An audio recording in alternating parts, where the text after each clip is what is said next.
She had once refused this man.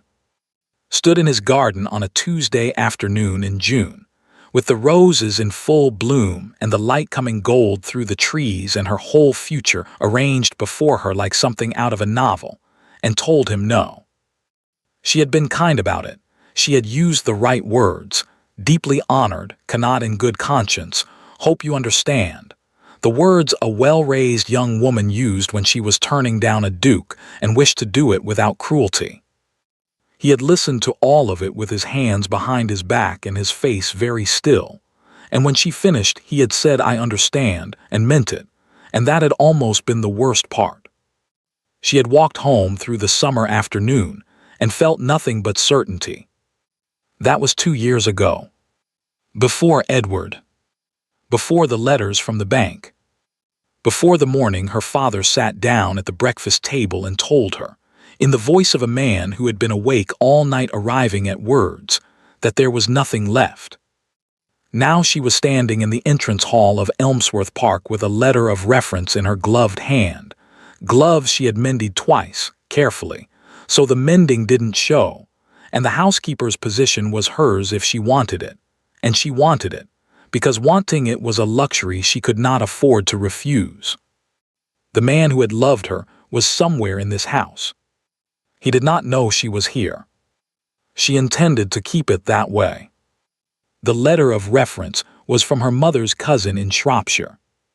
It described a woman of excellent character, diligent habits, and considerable experience managing a household of some complexity.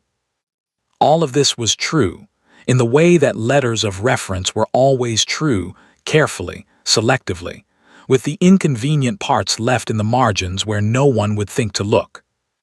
It did not mention that the woman in question had grown up in a house twice the size of this one. It did not mention that she had learned to manage a household not as an employee, but as a daughter, watching her mother move through rooms like this with the easy authority of someone who had been born knowing where everything belonged. It did not mention that she had once been invited to these rooms as a guest. Vivienne Ashby. She had taken her mother's maiden name, quietly, without announcement, because Hartwell was a name that people in this county recognized, and recognition was the one thing she could not afford. Read the letter over once more in the carriage, then folded it and put it away and looked out the window at the approaching house. Elmsworth Park. Gray stone, 3 stories, a sweep of drive that curved through grounds kept with the precise, unhurried care of a place that had always had money and had never needed to think about it.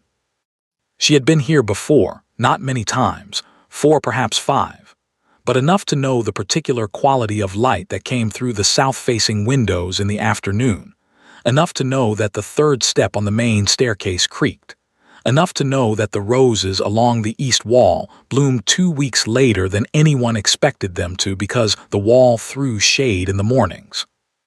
She knew these things the way you knew the geography of a place you had once thought might become yours. She set that knowledge aside, filed it somewhere she did not intend to visit. The carriage stopped. She got out.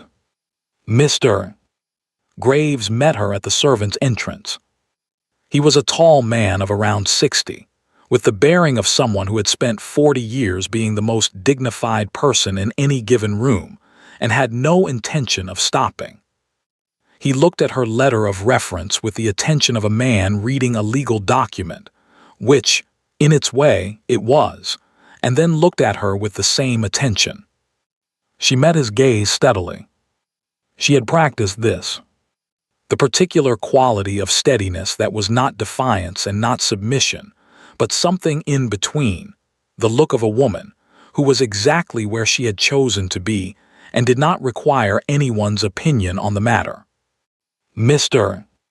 Graves folded the letter. Your previous position. I managed my family's household for 6 years. This was true.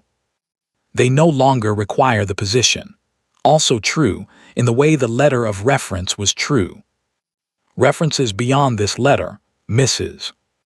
Cavendish in Shropshire, will speak to my character. I have her address, Mr. Graves looked at her for another moment, with the impression of a man who noticed things and filed them in places he did not necessarily intend to revisit immediately. "The position is demanding," he said. "His Grace keeps irregular hours. He has guests frequently and occasionally without notice. He is not difficult to work for, but he is particular. I understand. The previous housekeeper was with us 11 years. The staff are accustomed to a certain," he paused, "consistency. I will endeavor to provide it." Another pause. Then Mr. Graves nodded once, with the finality of a man who had made a decision and was not going to revisit it. "Very well, Mrs. Ashby. I'll show you to your room." Her room was small and clean and looked out over the kitchen garden. She stood at the window for a moment after Mr. Graves left, looking at the neat rows of it, the winter vegetables, the herb beds, the stone wall at the far end with the espaliered pear trees spread flat against it like pressed flowers. She had stood at a window in this house before, looking at a different view, the formal gardens, the fountain, the lawn rolling away toward the ha-ha, and felt the particular pleasure of a place that was beautiful and might, conceivably, become hers. She felt nothing like that now. Or rather, she felt things, but she had become very good at feeling them in a contained way, at a distance from herself, the way you watched weather through glass. She unpacked her bag. She had brought very little, 2 dresses, both dark, both practical, both chosen to be invisible. A book. Her mother's pearl earrings, which she did not wear because they were the wrong thing for a housekeeper to wear, but which she could not bring herself to sell, not yet, not while there was any other option. She put the earrings at the bottom of the bag and smoothed the fabric over them and told herself this was temporary.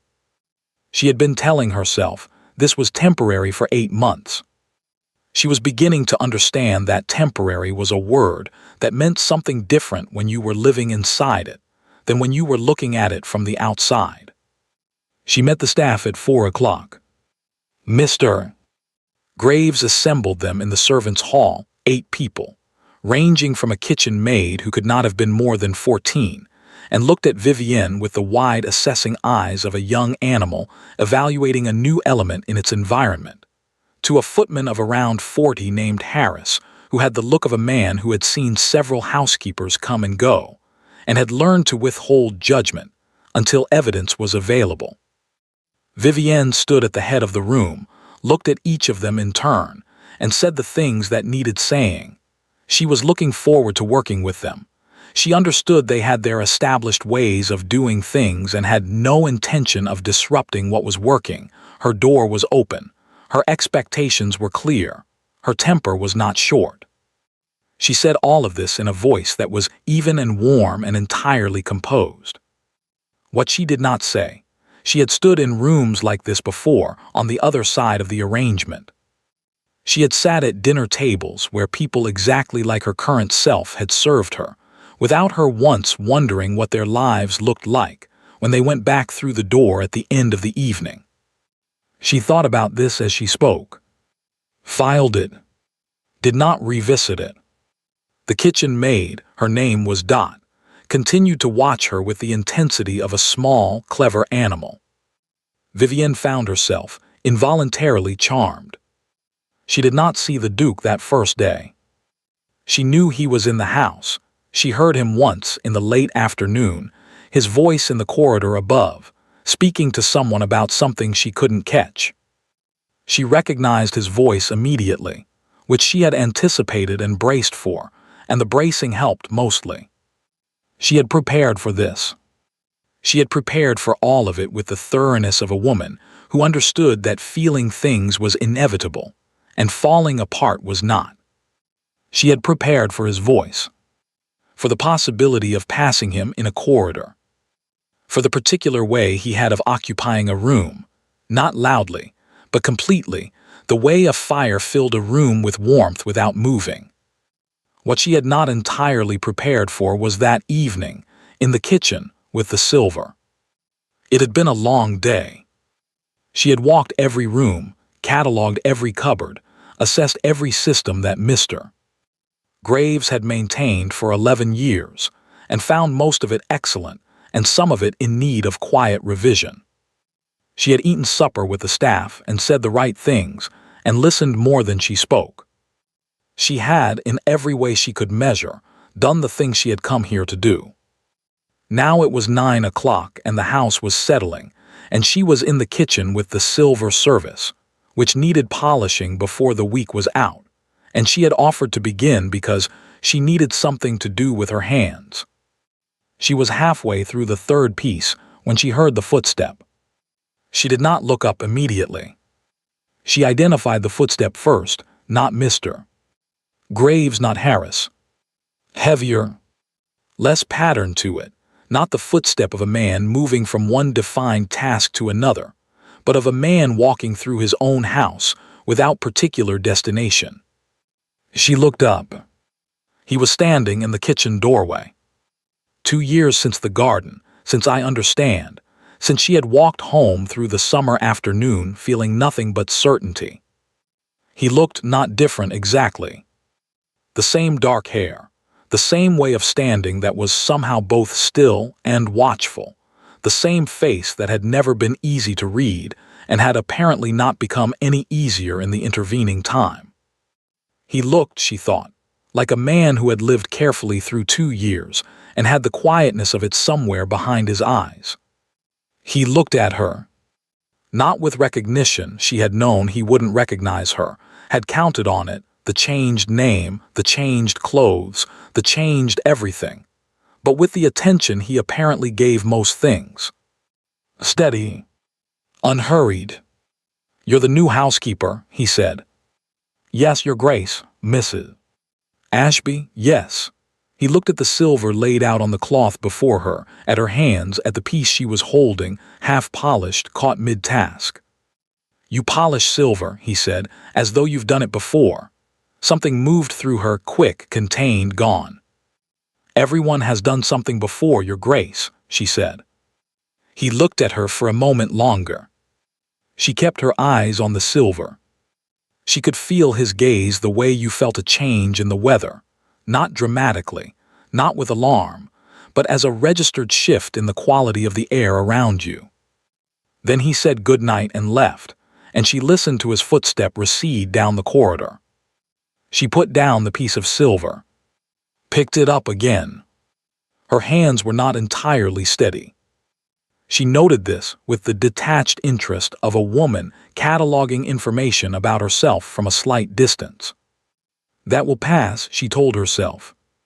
She polished the silver until it was done, went to bed, and lay in the dark of her small, clean room with the kitchen garden outside the window and told herself, with the particular firmness of someone who had survived considerably worse than this, that it would.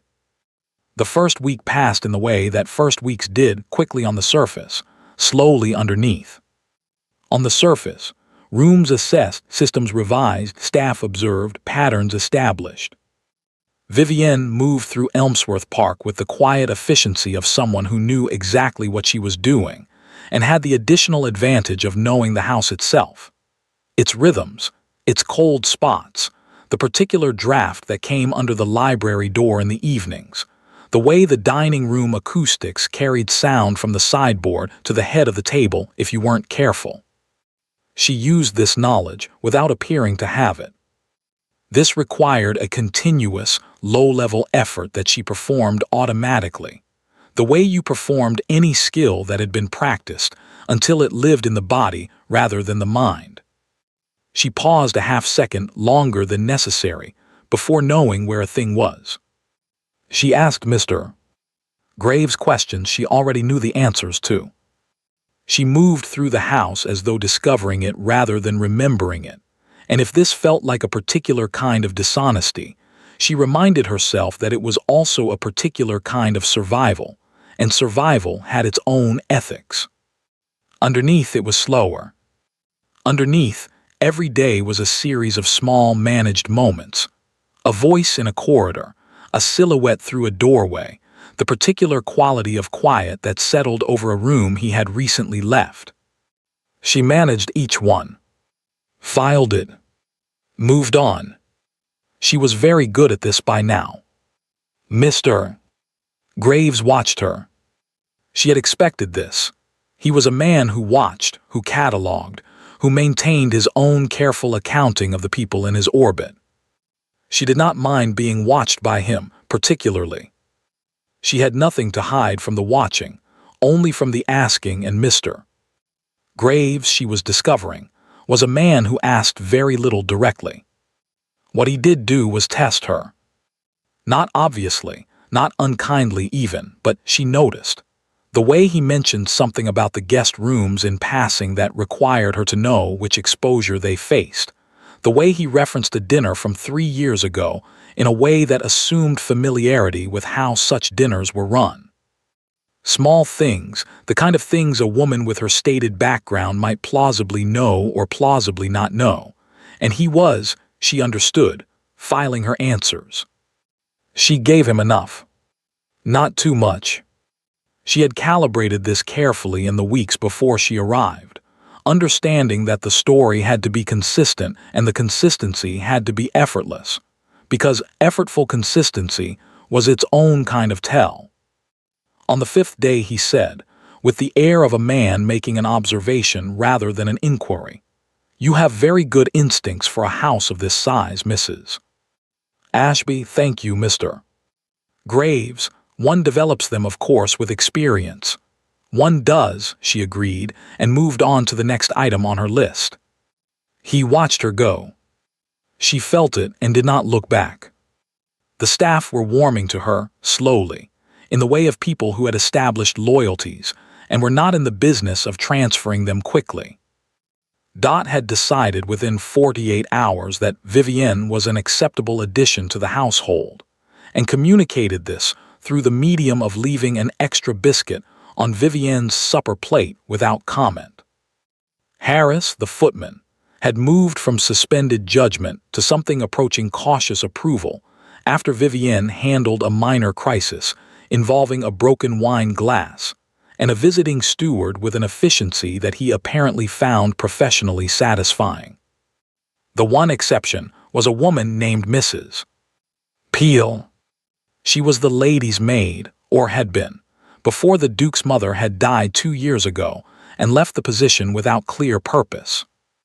She now functioned in a vague capacity that seemed to involve a great deal of opinion and not a great deal of defined responsibility, and she had taken against Vivienne with the quiet, consistent dedication of a woman who had decided on a position and intended to maintain it.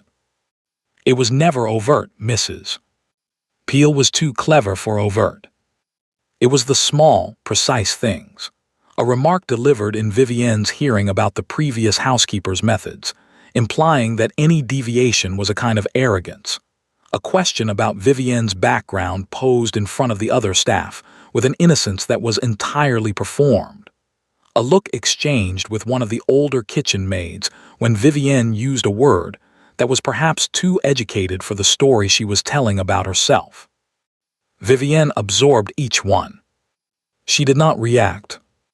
She had learned in the last 2 years that reaction was a luxury and silence was a strategy, and she was very committed to her strategy.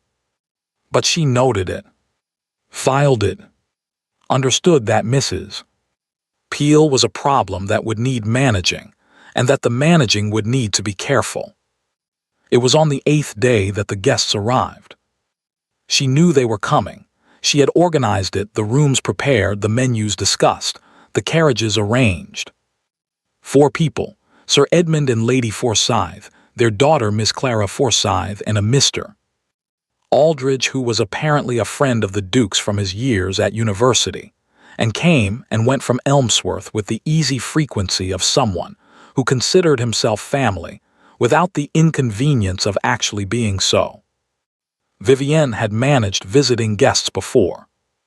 She knew the rhythms of it, the arrival, the rooms, the particular requirements of people who were accustomed to having their requirements met. She managed it efficiently and invisibly, the way good household management was always meant to be invisible, present only in the absence of problems. What she had not anticipated was Lady Forsyth. She came face to face with her in the entrance hall, quite unavoidably, when Lady Forsyth arrived ahead of the others and found herself in need of directions to her room before the footman appeared. Vivienne provided them. Lady Forsyth received them. And then Lady Forsyth's eyes, moving over Vivienne with the automatic assessing quality of a woman of her class looking at a woman of apparently lower station, caught. Stopped. Refocused. Vivienne saw it happen, the recognition working its way through, uncertain at first, then more certain, then arrested by the collision between what the eyes were reporting and what the context made possible. Vivienne Hartwell, she could see Lady Forsyth thinking. But that's she can't be. Why would she be? Vivienne met her gaze. And in that moment, without words, she asked, clearly, directly, in the way that only eyes could ask something the mouth could not say in a servant's entrance with a footman approaching. Please. Lady Forsyth looked at her for one more moment. Then she looked away, adjusted her gloves, thanked Vivienne for the directions in the tone of a woman thanking a housekeeper for directions, and moved toward the stairs. Vivienne let out a breath so small it barely counted as a breath. The evening was difficult. Not visibly. Nothing about Vivienne's evenings was ever visibly difficult. But she was in and out of the dining room throughout the meal, overseeing, ensuring, the continuous quiet management that a dinner of this kind required. And the dining room meant the table. And the table meant the Duke, at its head, and his guests arranged along it, and conversation that moved the way dinner conversation moved. Topics picked up and put down, laughter at the expected moments, the particular performance of ease that people of this world had practiced so long it had become genuine. She knew this performance. She had been inside it. Now she was outside it, and the outside looked exactly as she would have expected if she had thought to look the same, but with all the warmth pointed inward. She moved around the table, not listening to the conversation, or trying not to, focusing on the mechanics of it, the glasses, the courses, the timing. Harris at the sideboard, doing his job well. Dot visible through the service door, doing hers. She was refilling the water at the far end of the table when she heard her own name. Not Ashby. Hartwell. It came from Mr. Aldridge said quietly, to the Duke, in the way of someone sharing something mildly interesting.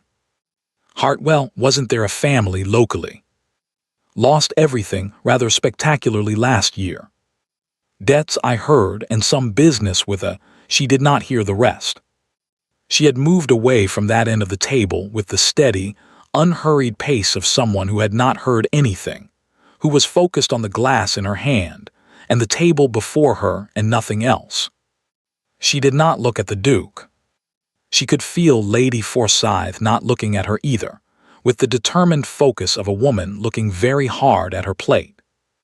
She finished her circuit of the table, went through the service door, and stood in the narrow passage outside for precisely 4 seconds. Then she went back in and finished the evening. It was afterward, when the guests had gone to the drawing room and the dining room was being cleared, that she found herself alone in the room for a moment. Harris sent for something, Dot back to the kitchen, the brief window of stillness that occurred between one part of an evening and the next. She was straightening a chair that didn't need straightening when she became aware that she was not alone. The Duke was in the doorway. He did not come in. He stood at the threshold with a glass of port in one hand, and the expression of a man who had come looking for something, and found something else instead. He looked at her. She looked at him. "Your guests are in the drawing room, Your Grace," she said. "I'm aware." He did not move. "You missed a course at dinner." She had not missed a course. She knew she had not missed a course. "I apologize. I'll review the timing with Harris." It wasn't a criticism, a pause. It was an observation. She waited. "Mr. Aldridge, he said carefully, made a remark this evening. About a local family. He watched her face with the attention she was learning to expect from him, steady, unhurried, giving nothing away while apparently trying to take everything in. I want to make sure it didn't cause any discomfort. She looked at him steadily. Not at all, Your Grace. A pause. He seemed to be deciding something. This household, he said finally, does not take its social cues from the dinner table conversation of its guests. I want that to be clear. Vivienne held his gaze for a moment longer than was strictly necessary. Thank you, Your Grace, she said. He nodded. Left. She stood in the empty dining room and looked at the door he had gone through and felt something she had not felt in a long time, something small and inconvenient and entirely unwelcome. She identified it with the detached precision of a woman who had become very good at identifying things she would rather not feel. Gratitude, she thought. Gratitude, and something underneath the gratitude that is considerably more dangerous. She straightened the chair that still didn't need straightening. Then she went to find Harris and discussed the timing of the courses. The guests left 2 days later. Lady Forsyth, on her way out, passed Vivienne in the entrance hall and stopped. She looked at her with the expression of a woman who had been thinking about something for 48 hours and had arrived at a position. Mrs. Ashby, she said. Lady Forsyth, a pause. Then quietly, in a voice pitched only for Vivienne, You were always rather remarkable, my dear. I find I am not surprised that you have landed on your feet. She adjusted her gloves. Though I confess I had imagined something rather different. She left before Vivienne could find an answer. Vivienne stood in the entrance hall and thought, so had I. It was the library that undid her.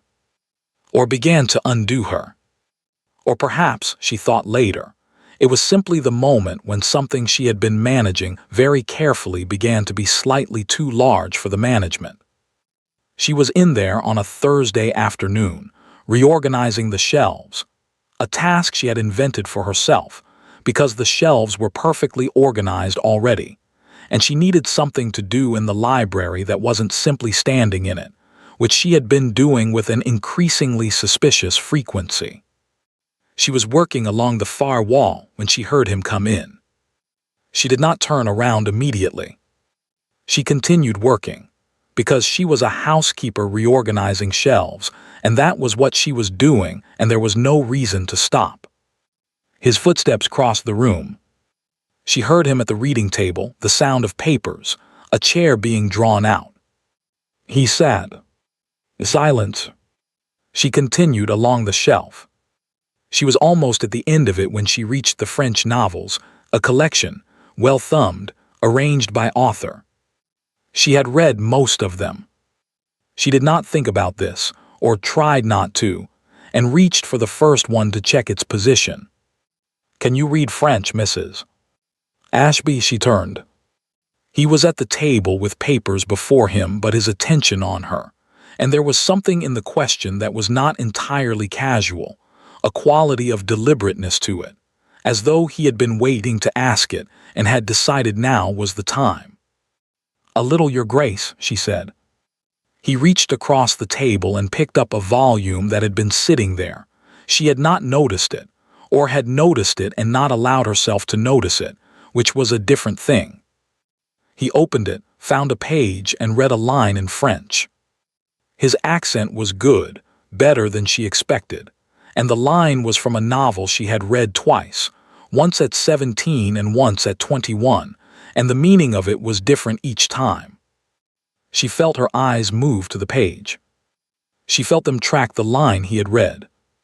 She felt her mouth begin, very slightly, to form the shape of the words. She stopped herself, but not quite in time. He looked up. The silence was long enough to have a texture.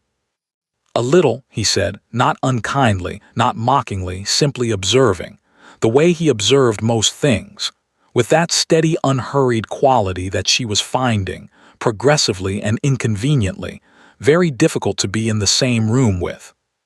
"I picked some up," she said. Over the years, he looked at her for a moment longer. "It's a good novel," he said. "If you'd like to borrow it." She looked at the book in his hands, at the worn spine of it, the pages soft with reading. "Thank you," she said. Perhaps she went back to the shelves. She did not take the book. She knew she would not take the book, because taking the book was the kind of thing that made distance smaller, and smaller distance was exactly what she could not afford. But that evening, in her small, clean room with the kitchen garden outside the window, she found herself thinking about the line he had read, turning it over, hearing it in his voice. She had known when she came here that this would be hard. She had not entirely known what kind of hard. She heard his name before she saw him. It came through the study door on a Wednesday morning, Mr. Graves inside with the Duke, going through the week's appointments in the methodical way they did every Wednesday. Vivienne was in the corridor, not listening, passing through on her way to the linen cupboard, when the name stopped her feet without consulting her. Lawton. Mr. Edward Lawton. Thursday afternoon, 2 o'clock. Matter of business. She stood in the corridor for 3 seconds. Then she continued to the linen cupboard, counted the tablecloths that did not need counting, and stood very still in the smell of clean linen and lavender water until her breathing was even again. Edward. She had not seen him since the morning he left. He had not come to say goodbye. He had sent a letter, which was worse. 3 paragraphs of careful language that said everything except "I am leaving because you have nothing now," and meant nothing except that. She had read it twice, folded it, put it in the fireplace, and watched it burn with the focused attention of someone committing a thing to memory by destroying it. She had told herself she was not heartbroken.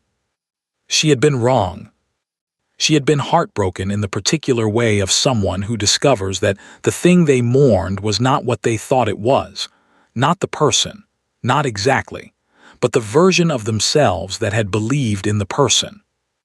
That Vivienne, the certain one, the one who had walked through summer afternoons knowing exactly what she wanted and exactly where she was going, had burned with the letter, and what had risen in her place was quieter and considerably more durable. She had not, she realized, thought about Edward in 3 weeks. She noticed this now in the linen cupboard and filed it without examination. Thursday came the way Thursdays did, without sympathy. She had prepared for it in the only way available to her, which was to be very busy. She had reorganized the silver cupboard, which had not needed reorganizing. She had reviewed the week's menus with the cook, which had not needed reviewing. She had found 7 separate tasks that required her presence in rooms that were not the entrance hall, the study, or anywhere else a visitor arriving at 2 o'clock might reasonably appear. She was in the kitchen at 2:05, going over the household accounts when she heard the carriage. She did not look up from the accounts. She heard the entrance hall, the door, the footsteps, Mr. Graves's measured greeting, a voice responding. That voice. She had not forgotten it, which she supposed was inevitable, and she had not expected to forget it. But there was a difference between knowing a thing abstractly and hearing it come through 2 closed doors and into your body like a key turning in a lock you had thought rusted shut. She looked at the numbers in the ledger before her. She counted to 10. Then she went back to work. She saw him at 4 o'clock. The meeting with the Duke had apparently gone long. She gathered this from Harris, who gathered most things and distributed them with the efficiency of a man who understood that information was its own form of currency. The men had moved from the study to the drawing room and were taking tea, and Vivienne had sent Dot up with the tray, and that should have been sufficient.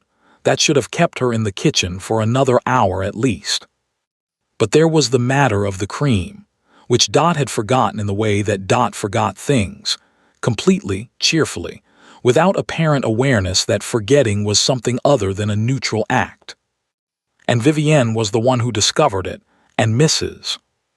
Peel was watching from the corridor, with an expression that suggested she would remember the outcome of whatever happened next. Vivienne took the cream upstairs. She had a moment outside the drawing room door. She used it. Then she knocked, entered, crossed to the tea table with the decorum of a woman who was precisely what she appeared to be and nothing more, set the cream down and turned to go. Mrs. Ashby, the Duke's voice. She turned. He was in the chair nearest the fire, and Edward was across from him, and both of them were looking at her. The Duke with his usual steady attention and Edward with something that started as surprise and moved through several expressions in rapid succession before settling, after the briefest of pauses, into nothing. Into the deliberate, performative blankness of a man deciding not to know someone. Vivienne looked at the Duke. "My apologies for the interruption, Your Grace." The cream was inadvertently left below. "Thank you," he said. He glanced toward Edward with the mild courtesy of a host making an introduction. "Mrs. Ashby is our housekeeper. Excellent manager, best we've had, Graves tells me." Edward looked at her. She looked at him. 2 years. He was unchanged, the same easy handsomeness, the same quality of taking up exactly the right amount of space in a room, the same eyes that had once looked at her as though she were the most interesting thing in his world. They looked at her now with nothing in them. A locked door. A wall with no gate. "How do you do?" he said, in the polite, featureless tone of a man speaking to a housekeeper. "Very well, thank you, sir," she said in the polite, featureless tone of a housekeeper being spoken to. She left the room. She did not stop walking until she reached the end of the east corridor, where the linen cupboard was, where she had stood 2 days ago counting tablecloths. She went inside. She closed the door. She stood in the smell of clean linen and lavender water, and put the back of her hand against her mouth, and did something she had not done in 8 months. She allowed herself, for 30 seconds, to feel the full weight of it. Not Edward, or not only Edward. The whole accumulated architecture of the last 2 years. Her father's face at the breakfast table. The letter from the bank. The morning she stood in her mother's bedroom and understood that the jewels would need to be sold, that the house would need to be vacated, that everything she had understood herself to stand on had simply ceased. And then Edward's letter, 3 careful paragraphs, and then nothing. And then here, this house, this corridor, this cupboard, standing in the dark counting tablecloths because it was the only thing she could do that felt like ground. 30 seconds. Then she straightened, breathed, put her hands flat against her thighs and pressed until she could feel them, solid, present, real. She went back to work. Dinner that evening was a trial of a particular kind. Edward stayed, she had known he would. The invitation had been extended. She had seen the amended place setting when she reviewed the table. 1 additional cover. She had moved the arrangement with her own hands, making room where there had been sufficient room already, the way you made room for things you did not want but could not refuse. She was in and out of the dining room throughout the meal. Edward sat to the Duke's right. He talked with the ease of a man entirely comfortable in his surroundings, told a story about a hunting trip that had apparently gone wrong in several entertaining ways, made the Duke laugh, not the real one. She had learned to distinguish them by now, but the social one, genuine enough without being unguarded. He admired the wine. He complimented the food. He did not look at Vivienne. Not once across the entire length of the meal. She moved around the table 3 times, and he did not turn his head in her direction, did not register her approach, did not give any physical indication that he was aware of her presence in the room. She found, to her own considerable surprise, that this was worse than the blankness in the drawing room. At least the blankness had required a decision. This required nothing, or appeared to require nothing. She had simply ceased to exist. Downgraded past acknowledgement, past even the minimal performance of not knowing someone, into a category of person to whom one did not need to apply any conscious effort at all. She refilled the water glass at his elbow. He did not glance at her hand. She moved on. She heard them afterward. Not deliberately. She was in the passage outside the dining room, waiting for Harris to bring the next course through, when the voices came clearly through the door that had not been quite fully closed. Edward's voice, low, amused. Interesting choice of housekeeper, Ashby. She has good bearing. A pause, then something she couldn't catch from the Duke. Edward again. Some women land on their feet, I suppose. Remarkable, really, when you consider the Duke's voice, cutting across cleanly, with a quality she had not heard from him before, not angry, something colder than angry. She does her job well. That is what matters in this house, silence. Then the conversation moved on, and Harris came through the service door with the next course, and Vivienne stepped back to make room, and that was all. She stood in the narrow passage and thought, some women land on their feet. She thought about what it meant, that sentence in that mouth, in that voice. She thought about the morning he left. The 3 paragraphs. The fireplace. She thought, yes. Some do. He left the next morning. She was in the entrance hall when he came down with his bag, unavoidably, in the way that things in small spaces were sometimes unavoidable. Harris was bringing the carriage round. Mr. Graves was occupied.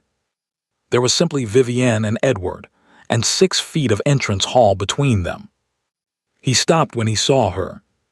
For a moment, just a moment, something moved across his face. Not guilt exactly. Not apology. Something more like a man seeing a sum that doesn't add up and trying to resolve it through an expression, rather than thought.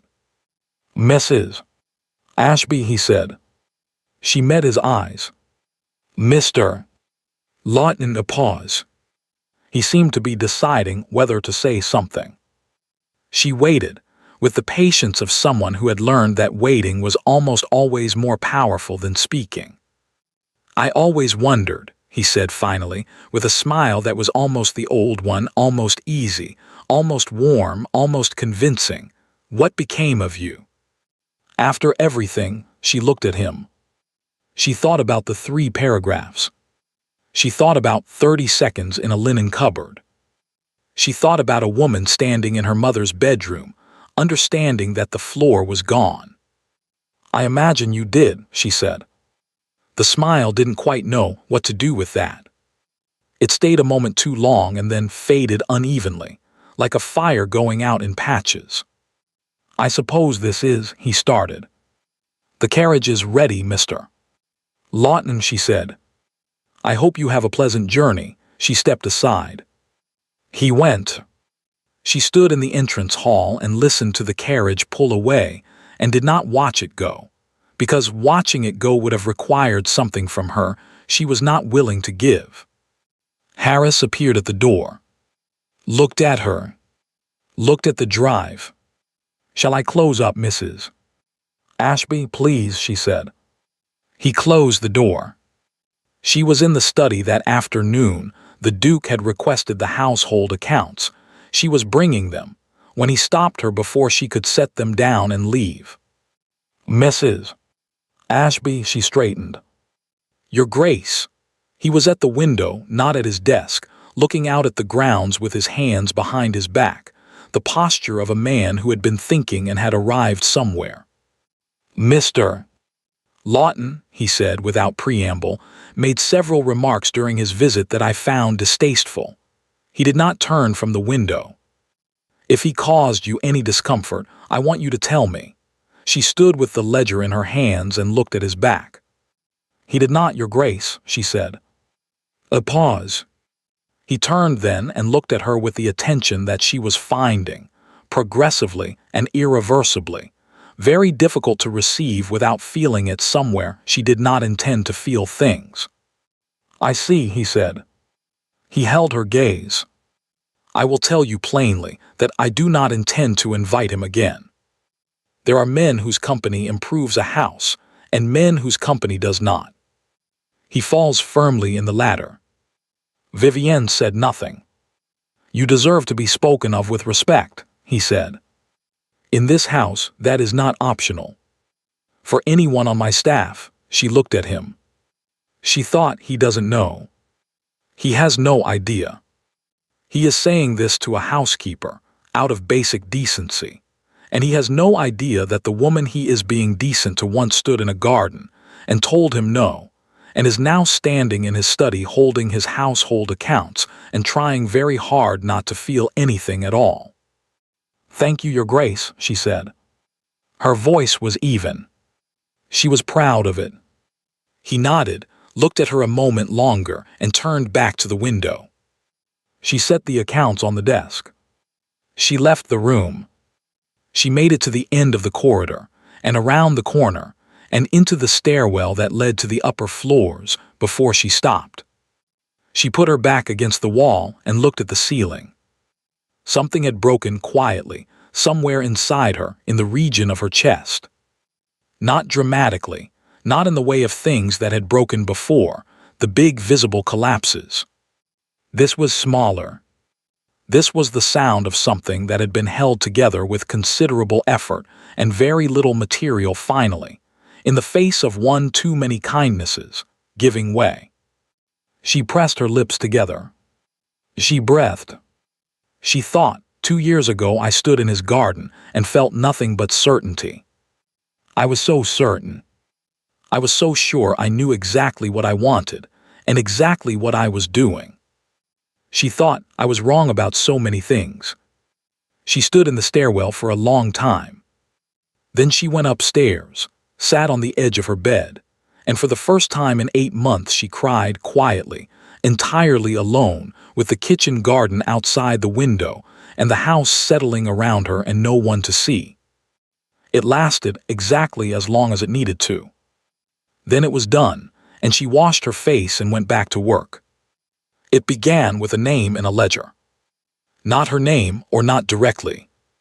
It was a supplier's account, old from 3 years prior, a wine merchant in Derby whose records Mr. Graves had kept with the thoroughness he applied to everything. The Duke had asked for a full accounting of the household expenditure going back 5 years, a routine review, the kind of thing an estate required periodically, and Graves had brought the ledgers, and the Duke had been working through them on a Tuesday evening when he came across an entry that made him pause. Hartwell House, November 1855. 2 cases claret, 1 case port. A delivery address. Local.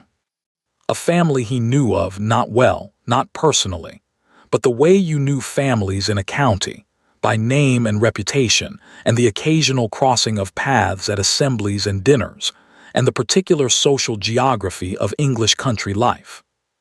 He had known a girl from that family. Briefly. 2 years ago, a summer that he had spent largely not thinking about, and had succeeded in not thinking about with only partial success. He sat with the ledger open and looked at the entry, and did not think about anything for a moment. Then he turned the page. He did not do anything with the thought immediately. This was characteristic of him. He was not a man who acted on incomplete information, who moved before he had looked at a thing from all its angles. He had learned this about himself early, and had, over the years, refined it into something that served him. He put the ledger away. He went about his week. He managed his estate, his correspondence, the quiet machinery of a life that was orderly and functional and, if not precisely happy, then at least not unhappy in any way he couldn't account for. He watched Vivienne Ashby do her job. He had been watching her do her job for 3 weeks, and he understood, as he looked back over those 3 weeks with the benefit of a question he hadn't previously known to ask, that he had been noticing things and filing them away without knowing what he was filing them for. The way she moved through the house with the ease of someone who had memorized it. The French, the silver, the particular way she arranged flowers in the entrance hall, a specific style, an instinctive preference for certain combinations, the kind of thing you didn't learn from experience but absorbed over years from a home that cared about such things. The way she had looked at the dining room table the first time she reviewed it, not examining it but recognizing it. A difference visible only in the eyes. He thought about the name in the ledger. He thought about Edward Lawton, sitting in his drawing room saying some women land on their feet. He thought about the expression on Vivienne's face when she had brought the cream, the containment of it, the precise and effortful neutrality of a woman managing something very large in a very small space. On Wednesday evening, he went to find Mr. Graves. Graves knew. This was clear within the first 30 seconds of the conversation, not from anything he said, but from the way he received the question. The slight pause. The adjustment of his expression from neutral to more neutral, which in a man of Graves's training was itself a tell. The Duke looked at him. "How long?" he said. Graves was quiet for a moment. "Then I had my suspicions from the first week, Your Grace." The way she knew the house. The French. Several other things, a pause. "I confirmed it approximately 10 days ago, through the registry in Derby. The name Ashby is her mother's maiden name. The Duke absorbed this. And you said nothing. It was not my information to share." Graves met his gaze steadily, with the dignity of a man who had made a decision he stood behind. "She came here with a legitimate letter of reference and legitimate qualifications for the position. What she chose to disclose beyond that was her own affair." A pause. "And she is, Your Grace, if I may say so, the best housekeeper this house has had in 20 years. That is not irrelevant." The Duke looked at the window. Looked back. "No," he said. "It isn't." He left Graves's sitting room and went to the library and stood at the window for a long time, looking out at the dark grounds, and thought about a Tuesday afternoon in June, 2 years ago, and a woman in a garden telling him, politely and firmly and with complete certainty, that she could not accept his offer. He thought about walking home afterward, the particular quality of that walk, the June afternoon, the decision to feel nothing, the discovery that feeling nothing was an active effort and not a passive state. He thought about Edward Lawton. He thought about some women land on their feet. He thought about Vivienne Ashby standing in his dining room, refilling a water glass, while the man who had left her discussed her landing on her feet to the man who had once wanted to marry her. He stood at the window for a very long time. He waited a week. He was not entirely sure why, perhaps because he needed the week to understand what he was going to do with what he knew, or perhaps because he needed the week to understand what he felt about it, which was a more complicated question, and one he was less practiced at answering. What he felt, he determined by the end of the week, was this: he was angry on her behalf. Not loudly, he was not a loud man, but with a deep, steady heat that had been building since Lawton's visit and had not abated. The image of her at that table, managing her face, managing her hands, managing the entire enormous complicated weight of that situation with a composure he now understood had cost her considerably, and doing it while Lawton spoke about her as though she were a mildly interesting footnote to his own story. He was also, and this he identified last and looked at carefully from several angles before admitting it, something he had thought he had filed away so thoroughly it was no longer retrievable. He was still affected by her. He sat with this knowledge in the library on a Thursday evening and found it less surprising than he might have expected. He had not thought about Vivienne Hartwell with any consistency in 2 years. He had been thorough about not thinking about her. But consistency and thoroughness were different from completion, and he understood now, looking at it directly, that what he had filed away had not dissolved. It had simply waited, in the patient way of things that had nowhere else to go. He called for her on Friday morning. She came to the study at 10 o'clock. She was composed. She was always composed. This was something he had noted from the beginning and was only now understanding the full architecture of. She came in with the particular stillness of someone who had heard something in the summons that required preparation and had prepared. He was at his desk. He did not stand, because standing would have changed the quality of what he was about to say in a way he hadn't decided on yet. "Sit down, Mrs. Ashby," he said. A brief pause, just barely perceptible. Then she sat. He looked at her. She looked at him. The morning light from the east window came between them, neutral and unhelpful. "I want to ask you something," he said. "And I want you to answer honestly, even if the honest answer is difficult." She held his gaze. "Waiting. Why didn't you tell me?" The question sat between them.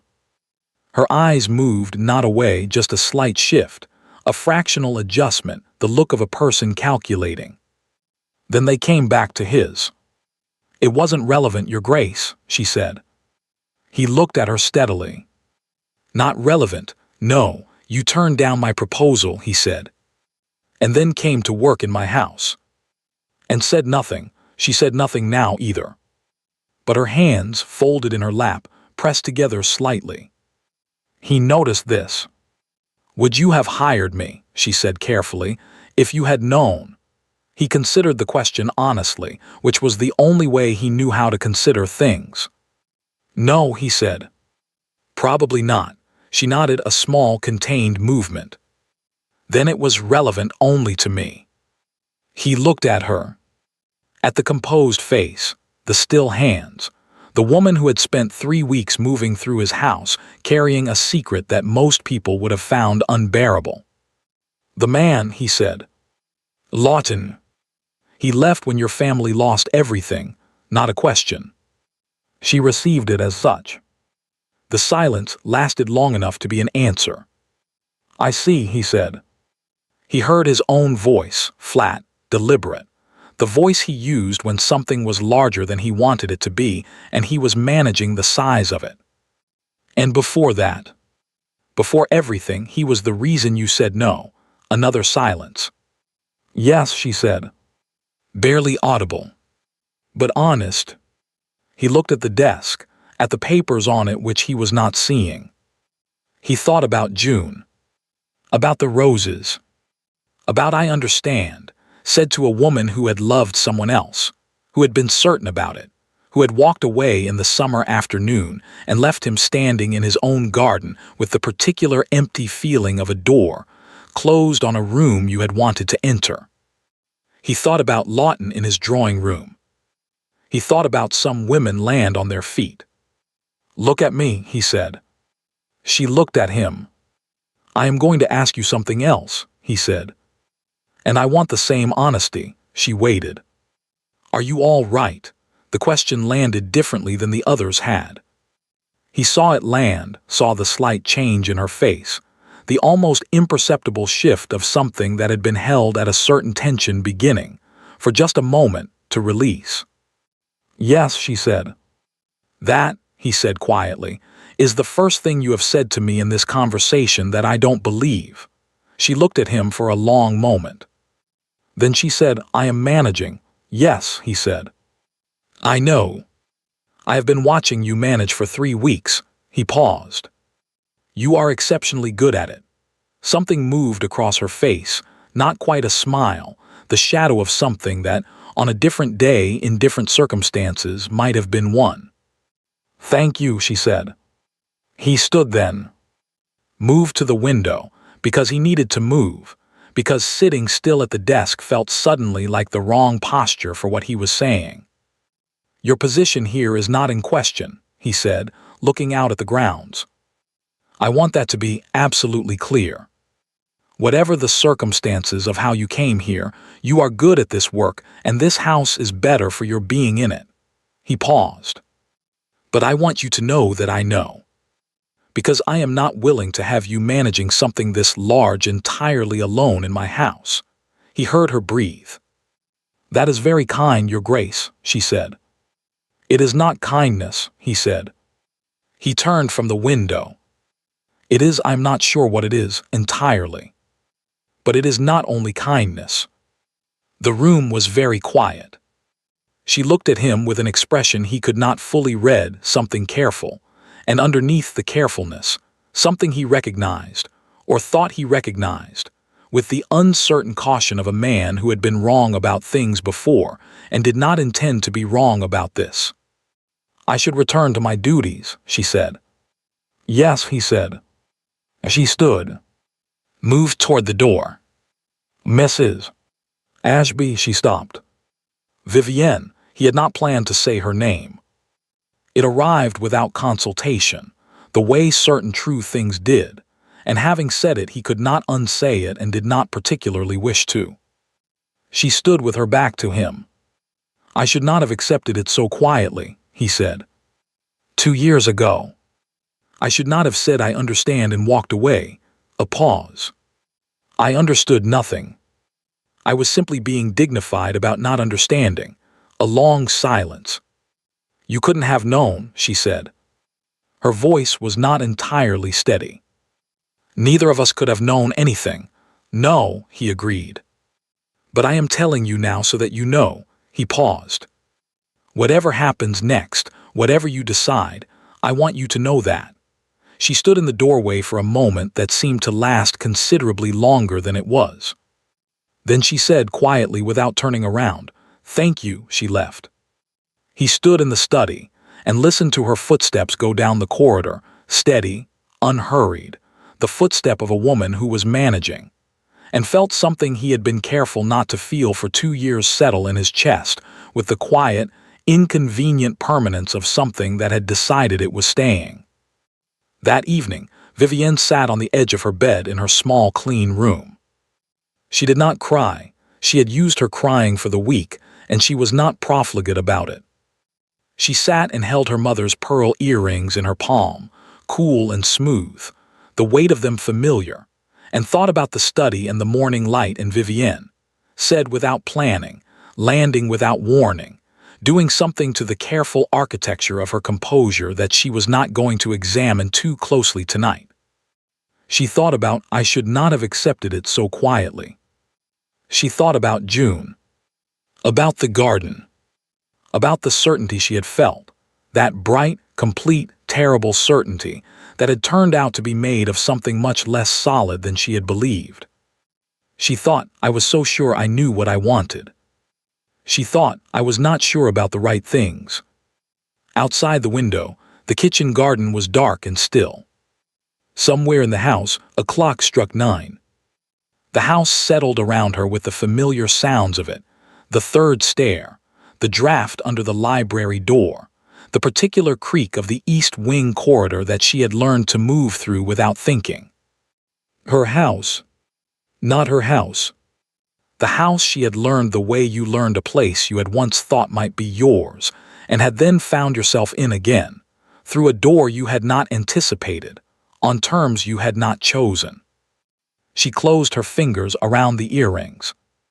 She thought about tomorrow, about the day after, about the careful management of whatever was building between them, whether to manage it, whether managing it was still possible, whether she had the architecture left to do it after an afternoon in a sunlit study, and a name said without planning that had taken something apart in her she was not sure she could reassemble.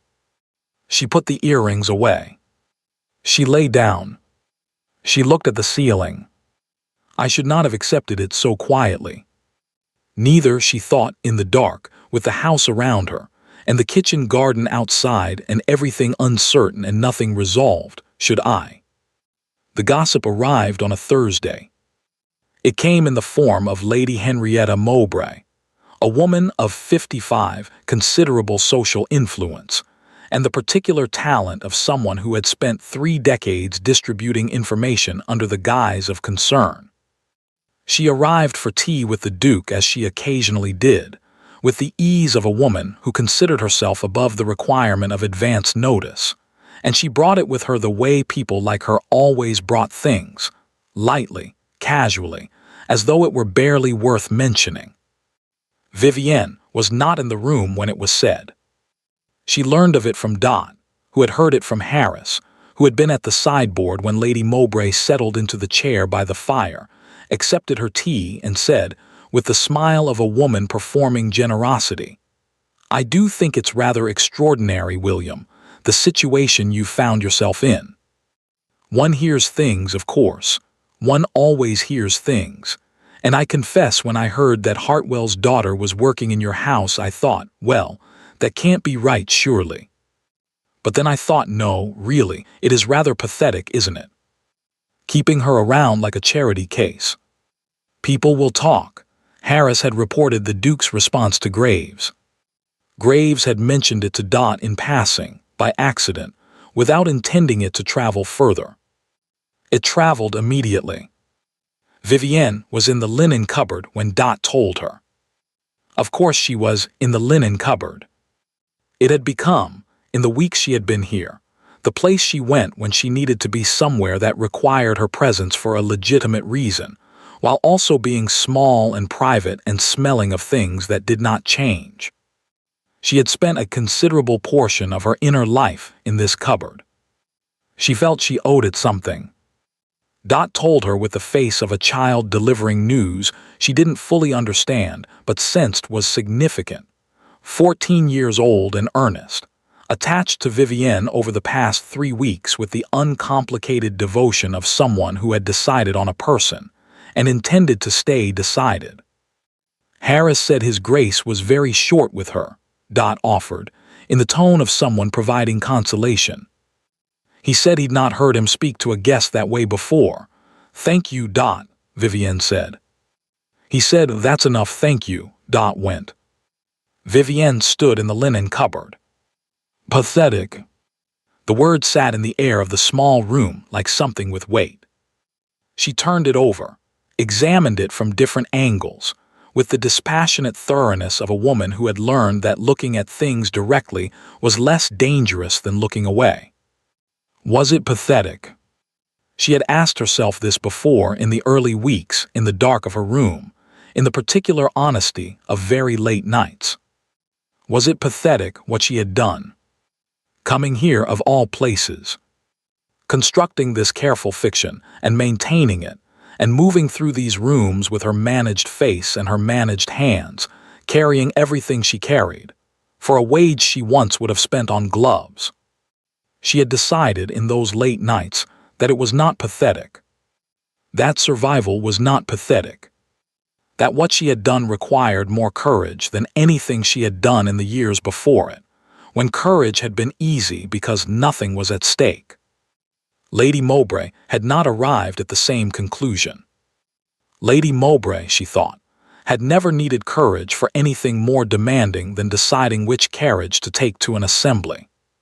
She straightened the tablecloths that were already straight. She went back to work. She heard the Duke's voice through the drawing-room door. Not clearly, she was passing, not pausing. She was very specifically not pausing, but clearly enough. His voice, and then Lady Mowbray's, and then his again, with that quality she had heard once before on the day of Lawton's visit. Cold and flat and final, the voice of a man who had reached the end of something and was not interested in going further. Then Lady Mowbray's voice higher, recovering herself. Then silence. Vivienne continued down the corridor. Lady Mowbray left at 4 o'clock. Vivienne was in the entrance hall, unavoidably, which was becoming a pattern she was beginning to suspect was the universe expressing an opinion. Lady Mowbray swept past her with the magnificent indifference of a woman who had just lost a small battle and intended to behave as though it hadn't happened. At the door she paused. She turned, looked at Vivienne with the assessing, recalibrating look of a woman updating her files. "Mrs. Ashby," she said. "Lady Mowbray." A pause, that precise social calculation, the weighing of what Vivienne was now against what she had been and what she might become, the rapid arithmetic of consequence and positioning. Then Lady Mowbray said, with the air of someone making a tactical concession, "You have his confidence, it seems. I do my job well, my lady." "That is all." Another pause. Lady Mowbray's eyes moved over her face, looking for something. A crack, a concession, some acknowledgement of the power that had just been demonstrated and the precariousness of the position it had been demonstrated from. She did not find what she was looking for. "Yes," she said finally. Well, she left. Harris closed the door. Vivienne stood in the entrance hall and felt the particular unstable aftermath of something that had been a near miss, the shakiness of a thing avoided, the awareness that the avoiding was not the same as the resolving. People would talk. They were already talking. Lady Mowbray was a beginning, not an end, the first stone in what would become, if it continued, an avalanche. The county was not large and social memory was not short, and a duke defending his housekeeper against Lady Henrietta Mowbray would be discussed over dinner tables from here to Buxton by Saturday. Vivienne understood, standing in the entrance hall, what this meant. She had understood it, if she was honest, since the morning in the study. Since Vivienne said without planning, "Since I should not have accepted it so quietly." She had understood what was building and she had managed it, because managing things was what she did, because it was the only tool she had that she trusted entirely. But there were things that management could not hold indefinitely. She thought about the Duke defending her to Lady Mowbray. She thought about the cold, flat quality of his voice. She thought about what it would cost him, not now, not this week, but slowly, cumulatively, in the way that things attached themselves to a man's name and stayed there. A housekeeper who had once turned him down. A household full of someone else's embarrassment. A story that, however it was told, had no version that didn't make him look foolish or worse. She thought, "He has been kind to me. He has been kinder than I deserved and kinder than I expected and kinder, certainly, than I was to him in a garden 2 years ago." She thought, "I will not let his kindness become his liability." She wrote the letter that night. She kept it short, kept it formal, said in the measured language of someone who had made a decision, and was not interested in argument that she believed her continued presence created difficulty for the household, that she was grateful for the position, that she wished the house well. She wrote it at the small desk in her room by candlelight, with the kitchen garden dark outside the window and the house quiet around her, and she did not allow herself to feel anything while she was writing it because feeling things while writing it would have made it impossible to finish. She finished it. She read it over once. She sealed it.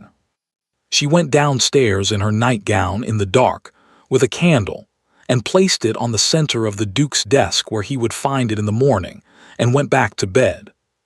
She did not sleep. She lay in the dark and looked at the ceiling and thought, with the thorough, unflinching honesty she applied to things when there was no one watching, "Is this right?" She turned it over, examined it, approached it from every angle she could find. Yes, it was right. It was the right thing, and she was doing it, and it was going to cost her a great deal, in ways she was not going to enumerate in the dark, because enumerating them would not help. And that was the price of doing the right thing, and she had always known that the right thing had a price, and she was willing to pay it. She stared at the ceiling.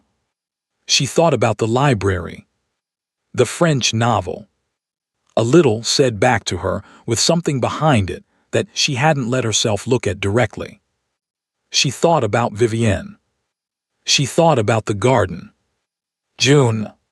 The roses. A man saying "I understand" with a face she hadn't looked at carefully enough, because she had been so certain, so full of her own direction, that she hadn't thought to look. She thought I looked away from too many things. I was so sure I knew what I was looking at that I didn't look. She looked at the ceiling until the dark outside the window began, very gradually, to be less dark. Then she got up, dressed, and began to pack her bag. She was nearly done when the knock came. Not at the front door, at her door. A single knock, firm, without hesitation, the knock of a man who had made a decision. She stood in the middle of the room with her half-packed bag on the bed. She opened the door. He was in the corridor. No jacket, she had noticed he did this when he was thinking, left the jacket somewhere in the process of deciding something and didn't retrieve it, and his hair was slightly disordered, and he had the look of a man who had come directly from his desk without stopping. He looked at her, at the bag on the bed behind her. "You're leaving," he said. "Yes, Your Grace." He looked at the bag for a moment longer. Then he came in without asking, without waiting, stepping through the doorway of her small room as though the protocol of it had not occurred to him, which she suspected was true. He stood in the middle of the room and looked at the bag and then at her, and she could see him, for the first time perhaps since she had known him, not entirely managing himself. Not falling apart. Just present, without the careful architecture fully in place, the way a house looked at dawn before everyone had arranged themselves. "I did not accept your resignation," he said. She looked at him steadily. "Your Grace, it isn't appropriate for me to—" "I know what is appropriate," he said without heat. "I have known what is appropriate for 36 years. It has cost me a great deal." He paused. "More than I fully accounted for." She held his gaze. Lady Mowbray," he said, with a precision that settled the question entirely, "has never once in her life done anything that I have found worth the inconvenience of caring about. She is not going to start now." "It isn't only Lady Mowbray," Vivienne said. "You know that. It will be others. It will be an accumulation. And your name, my name," he said, "can withstand considerably more than the opinion of people who have nothing better to do than discuss the composition of my household staff." He paused. "And I am not asking you to remain as my household staff." The room went very quiet. Vivienne looked at him. "James," she stopped. His name, said without planning, arrived in the room and stayed there, and she watched him receive it, watched the slight change in his face, the almost imperceptible thing that happened behind his eyes when she said it. "I have spent 3 weeks," he said, "watching you manage this house with more grace than it deserves and more courage than you've been given credit for by anyone." He moved, not toward her, not yet, but away from the center of the room to the window, where he stood with his hands at his sides and looked out at the early morning kitchen garden, gray and still. "I have spent 2 years telling myself that what happened in the garden was concluded. Filed. Done." A pause. "I was wrong." She stood by the bed with her half-packed bag and the pearl earrings at the bottom of it and listened to him. "I am not asking you to stay because of what I feel," he said. "I am not going to use what I feel as a pressure. You came here in difficult circumstances, and you have managed those circumstances with more dignity than most people would have managed, and the last thing I am going to do is add to your difficulties." He turned from the window. "I am asking because Graves tells me you are the best housekeeper this house has had in 20 years, which is entirely irrelevant but also entirely true. And because Mrs. Peel will run this household into the ground within a fortnight if you leave, which is slightly more relevant." Vivienne looked at him. Something loosened in her chest. Very slightly. Just enough to make her eyes uncertain. "And," he said more quietly, "because I am not a man who says things he does not mean, and I said something to you yesterday that I meant, and I would like, I would like the opportunity to say more of it. In time, without pressure, without, he paused, and she saw him, carefully and deliberately, put aside the last of the management. Without you in the east wing of my house polishing silver and calling me your grace when we both know the geography of this situation rather better than that. Vivienne stood very still. She thought about the letter on his desk. The careful formal language. Grateful for the position. Wish the house well. She thought about the garden, and Edward, and the floor going out, and 8 months of being very small in other people's spaces. She thought about Dot leaving biscuits without comment. About Harris with his cautious professional approval. About Graves, who had known and said nothing because it wasn't his information to share. She thought about a library and a French novel and a little, said back to her, and the real smile, the one she had catalogued without letting herself name why she was cataloguing it. She thought, I have been so careful. I have been so very careful for so very long. You should know, she said, because she was going to be honest even now, even here, especially here, that I am quite poor. Something happened in his face. A shift, and then, slowly, the thing she had catalogued and not named, arriving, full and unmanaged and unmistakable. I know exactly what you are, he said. I have known since the garden. She looked at him. He looked at her. The morning light was coming through the window of her small, clean room, the same light that came through the south-facing windows in the afternoon, that she had known before she came here, that she had known because she had stood in this house before on a different side of everything and watched it move. I'll unpack, she said. He let out a breath, quiet, barely audible, the breath of a man setting something down. He looked at the bag. At her. At the bag again. The silver, he said after a moment with the careful neutrality of a man finding his footing, needs doing before Friday. I know, she said. I was going to do it Thursday. Good, he said. He went to the door. Stopped. Turned back, and there it was, the real one, arriving in her small room in the early morning light, unhurried and unmanaged and entirely, simply his. Vivienne, he said. James, she said. He left. She stood in the room with the half-packed bag on the bed, and the kitchen garden outside the window, and her heart doing something she hadn't felt in a long time, something inconvenient and warm, and entirely beyond the reach of management. She began to unpack. 6 weeks later, on a bright February morning with frost still hard on the ground and a fire in every room, James Ashford, Duke of Elmsworth, asked Vivienne Hartwell to marry him. He did it in the library. This was not accidental. He had the French novel on the table, placed there deliberately, with the awareness that he was being somewhat obvious about it, and the decision that being obvious was, in this instance, entirely intentional. He had things prepared to say, and he said them, and some of them came out as he had planned, and some of them didn't. And in between the planned things and the unplanned things, there was a moment where she looked at him with an expression he had never quite seen on her face before. Open. Unmanaged. Simply entirely there. He stopped talking. She said yes. The roses came back in June. They always did. The East Wall roses were old and established, and had no interest in anyone's feelings about them, blooming reliably every June regardless of what was happening inside the house. But this June, Vivienne stood at the library window and watched them open, one by one, along the warm stone, and felt the particular quality of a thing returning that had once meant something else and now meant something better. June. The roses. The light through the trees.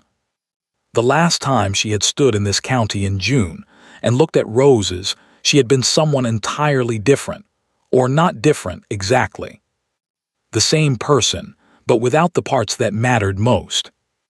The parts that had been added since, at considerable cost, and in ways she had not anticipated, were the parts she would not give back for anything. She turned from the window. The library was hers now. Or she was the library's. She had not yet decided which framing was more accurate, and she suspected the distinction was irrelevant. What mattered was that she was in it, in a house that was hers, on a morning in June, with the roses on the east wall and a fire she had not needed to lay herself, and the French novel on the table where James had left it last night, open to a page she had already read and would read again. She sat down. She picked up the novel. She read it without any pretense whatsoever of knowing only a little. The wedding had been in March, small, deliberate, in the village church, with the frost still on the ground and snowdrops in the churchyard that Dot had apparently inspected at length on the way in and declared satisfactory. Mr. Graves had attended with the expression of a man whose long-term investment had finally matured, and Harris had cried, which he had denied immediately and continued to deny in the face of considerable evidence. The county had predictably talked. It had talked for approximately 6 weeks, at the end of which it had arrived, as counties eventually did, at the conclusion that the Duke of Elmsworth had married a woman of good family, whatever the intervening circumstances, and that the intervening circumstances were, on reflection, not as interesting as they had initially appeared because the marriage itself was so clearly, so straightforwardly, so unmistakably, the right thing that there was nothing left to say about it that didn't reflect well on both parties. Lady Mowbray had sent a gift, a silver tea service, extravagant and slightly defensive. Vivienne had written a thank-you note of perfect warmth and perfect correctness, and placed the tea service in the good cabinet where it would be brought out for exactly the visits it was designed to impress, and not one occasion more. Lady Forsyth had written a private letter, separate from the formal congratulations, that said, "I am very glad. I thought you remarkable before. I think you more so now." Vivienne had kept this letter in the left-hand drawer of the library desk, where she put the things that mattered. Mr. Graves had retired in April. He had been considering it for 2 years, he told them, and had stayed partly from habit and partly from a reluctance to leave before things were, as he put it, settled. When they were settled, he went, with the quiet dignity of a man who had done his work and knew it. Harris was head of household now, accepting this promotion with the solemnity of someone undertaking a sacred obligation, and not once letting them down in the 3 months since. Dot had been promoted to parlor maid, and had told Vivienne, very seriously, that she intended to be the best parlor maid in Derbyshire. Vivienne had told her, equally seriously, that she did not doubt it for a moment. Mrs. Peel had left in February, managed carefully, with generosity and no drama, in the way Vivienne managed all things, quietly and directly, with the minimum of fuss and the maximum of care for everyone's dignity. She had departed without incident and without warmth, and Vivienne had wished her well and meant it, because spending energy on not meaning it was a waste of a resource she had learned to value. Copernicus had arrived in May. He had appeared at the kitchen door on a Tuesday morning, an enormous, imperious orange cat of completely unknown provenance, who had surveyed the kitchen with the air of someone conducting an inspection and finding it marginally acceptable. Dot had given him a piece of kipper. He had eaten it without acknowledgement, and then settled himself on the window seat as though he had decided, and the decision was not up for discussion. James had looked at him on the first evening and said, "Is that our cat?" "Apparently," Vivienne had said. "Does he have a name?" Dot calls him Copernicus. James had looked at the cat. The cat had looked at James, with the expression of a creature who was prepared to tolerate a great deal in exchange for reasonable kipper access. "All right," James had said, and that had been the end of it. Copernicus now occupied the window seat in the library, with the settled authority of someone who had made his position clear and saw no need to revisit it.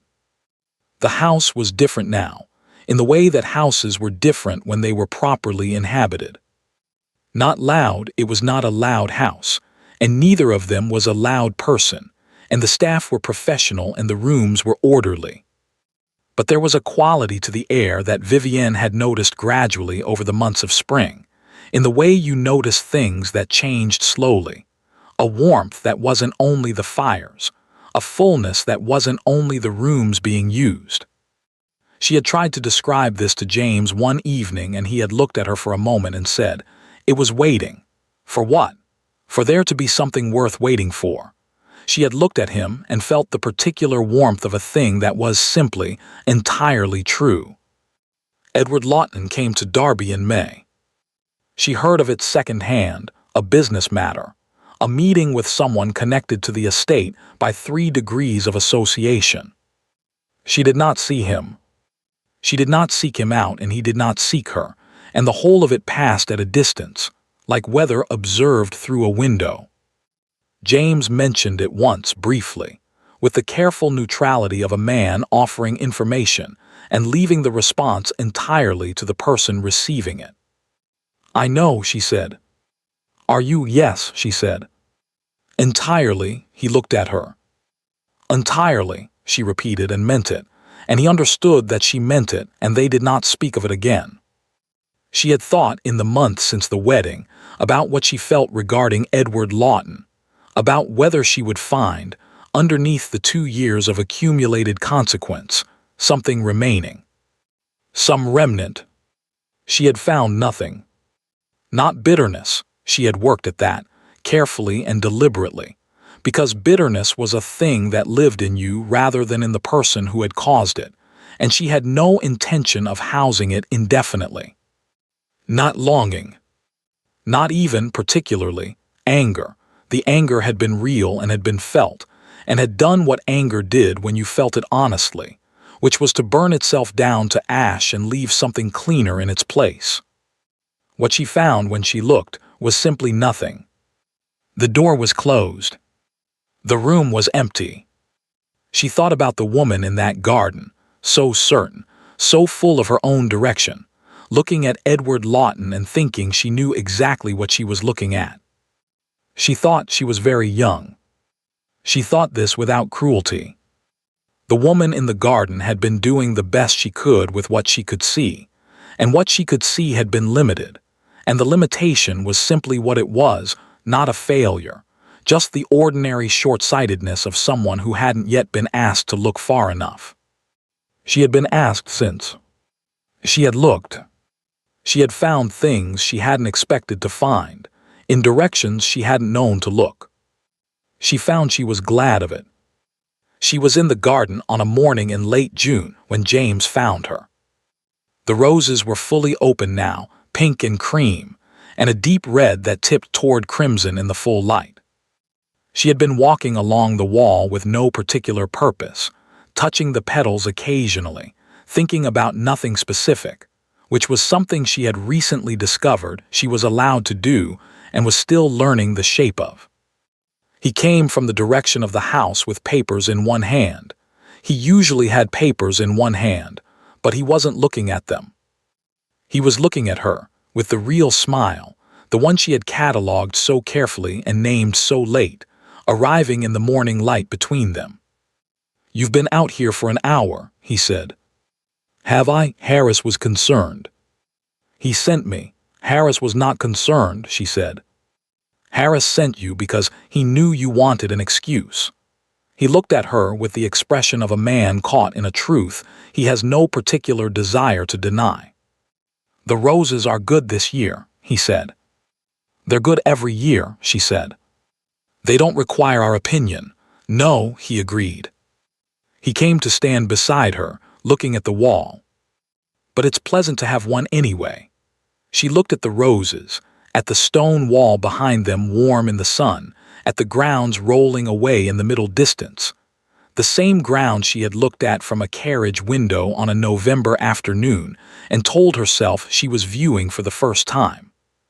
She had not been viewing them for the first time. She had been coming back to them. She simply hadn't known it yet. "James," she said. "Vivienne, I owe you an apology," she said. "A proper one.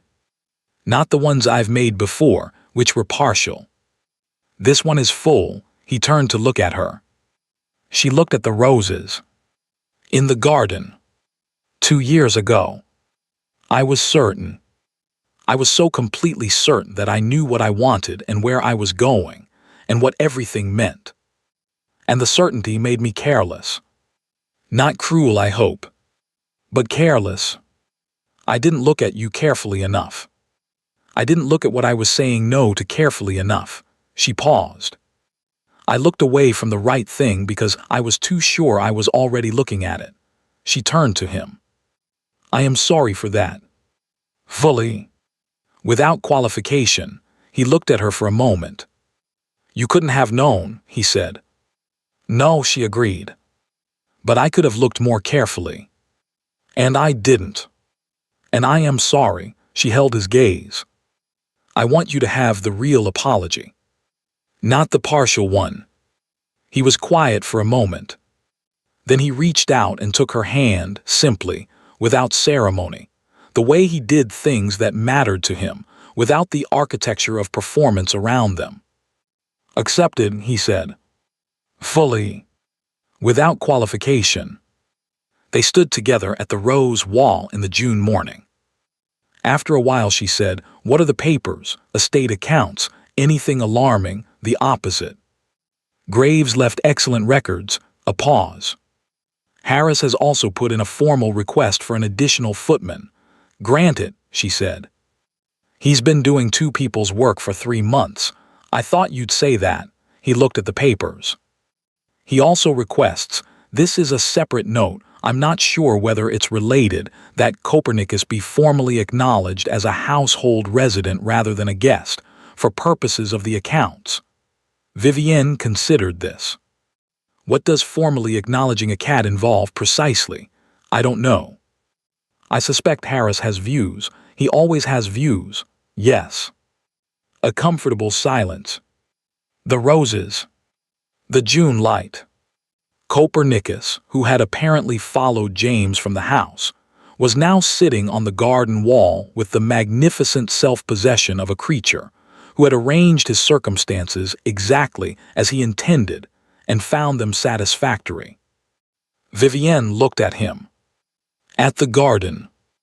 At the house beyond it, gray stone and tall windows, familiar to her now in the way a place became familiar when it was yours. Not something to be observed, but something to be moved through without thinking. The way you moved through your own life without having to remember it. She thought about the woman who had arrived at the servant's entrance in November with a mended glove, and a letter of reference, and a determination to be invisible. She thought, you made it harder than it needed to be. She thought, but you got here. James's hand was warm in hers. The roses moved slightly in the morning air, a breath of it coming from the north, just enough to shift the petals. She had stood in this garden twice now.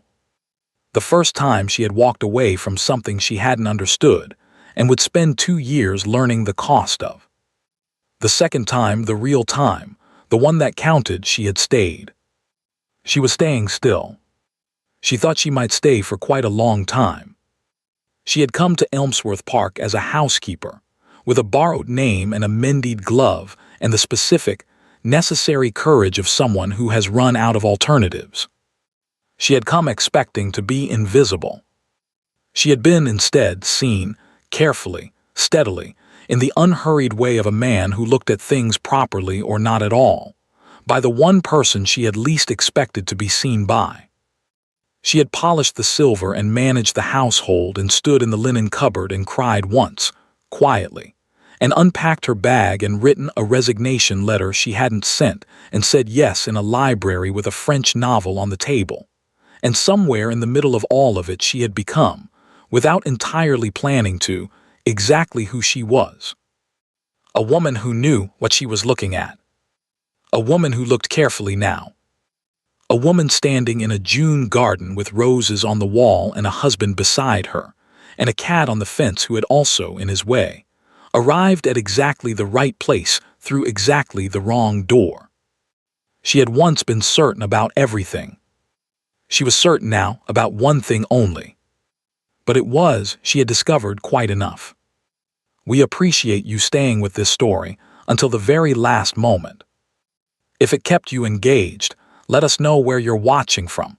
We genuinely enjoy reading those comments. And if you'd like to hear more stories like this, shared with the same level of care, consider subscribing. Your support allows us to keep refining and bringing you new stories.